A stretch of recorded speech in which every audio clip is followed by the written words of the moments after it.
Hey, fellow preppers. Just wanted to take a few minutes here and talk about prepping and how you can get started. I know everybody's kind of like, "Oh my God, it's just too much to do."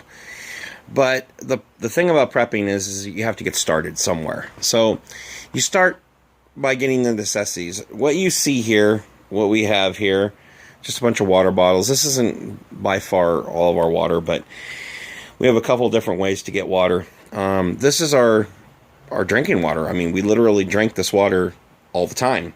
So we're constantly rotating. I mean, we're rotating from, the bottom of the shelf and up and then back over this way, and we're constantly rotating this. This takes a month or so to get, maybe a little longer, to get this water down here up to this point up here. But it does get done. And a lot of people say, "Oh, you can't store water bottles, blah, blah, blah." Yeah, you can. As long as you rotate them. Don't keep them. I mean, you drink the water, and we drink the water, so it gets rotated constantly. So, I mean, the thing about prepping is that you have to start. You have to start somewhere. So what we do, how we do it, is we'll wait for the sales to go on, and we'll go buy the water when it's on sale. We may stack it up like you see down here. We may stack it up down here, which goes onto the shelf next, which comes up and comes around and then comes back up to this shelf and comes around this way. But the thing is that you have to start. So we have a family of 4. This water right here is about 20 days. We have about 20 days of water on these shelves for drinking. That's calculated at 1 gallon per day per adult.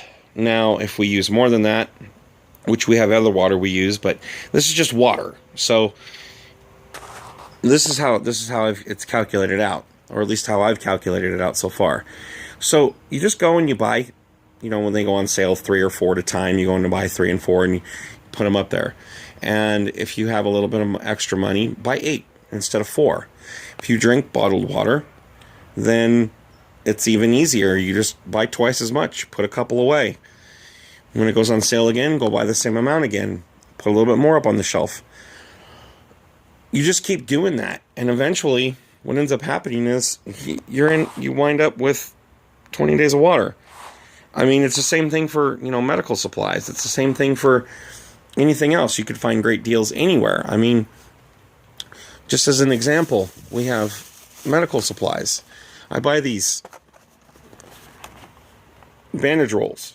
Basically, it's Kerlex, and they work for a lot of things. But you find them at the 99-cent store. Hey, you happen to be there, getting something, pick a few up. Doesn't hurt nothing. Stuff like that. We go to swap meets. We find stuff there. We'll pick it up. I mean, all the way down to the smallest things, a can of beans. You see them on sale. They're on sale and it's something you eat. You're going to buy a couple anyways. Buy 4. Put 2 on the shelf. Then rotate them. Next time you want a can of beans, come out to your stock, grab one, go to the store. When you buy a couple more, buy 4, put a couple more up there, and just keep rotating them. As long as you keep your rotation up, and as long as you keep your inventory growing a little bit by little bit by little bit, next thing you know, you have 2, 3, 4, 6 months of food, 2 months of water, and all kinds of other stuff just sitting on a shelf where you could use it whenever you want to. The idea of prepping is not to buy this mass quantity in one shot or buy all these freeze-dried foods. The idea of prepping is to have extra so that when you run into a situation, you have food, you have water, you have things that you don't have to worry about. And it's not just for the apocalypse. I mean, God forbid that happens. It's not just for the major tornado that might hit next week. What about, hey, I lost my job and we need food? Well, food, there it is. You have it. You have 6 months of food. You can survive. You don't have to worry about going to the grocery store. Prepping isn't just prepping for emergencies or for disasters. It's prepping for any emergency. Anytime, anything could happen. For example, You have a great job. You're making great money. You're doing okay. Your bills are paid. Everything's done. In fact, you may even be ahead of the game. But what happens if an earthquake hits?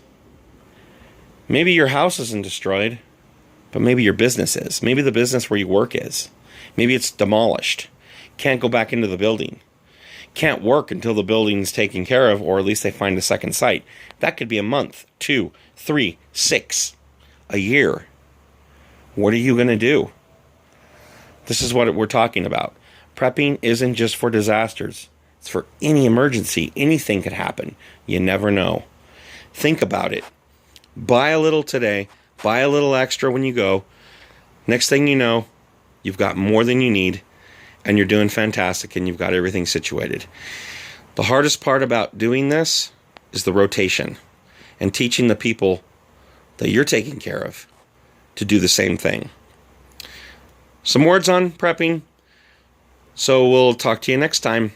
Guys, have a great day.